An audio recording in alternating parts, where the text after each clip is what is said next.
Viewers আসসালামু আলাইকুম। আমরা কিন্তু চলে আসলাম মুলকা ভাজা খেতে। সে মুলকা ভাজা কোন জায়গায় আপনাদের বলে দিচ্ছি। এটা হলো কনকসার বটতলা। আপনারা দেখতে পারতেছেন এখানে চিতের পিঠা, মুলকা ভাজা এবং পোয়া পিঠা, অনেকে বলে তেলের পিঠা।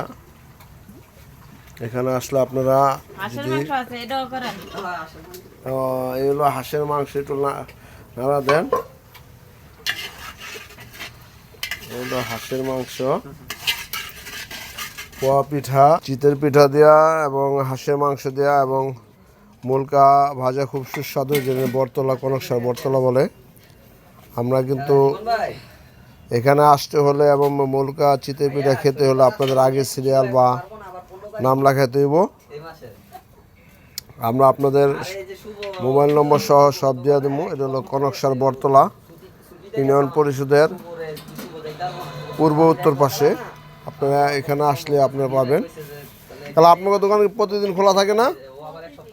প্রতিদিন খোলা থাকে না?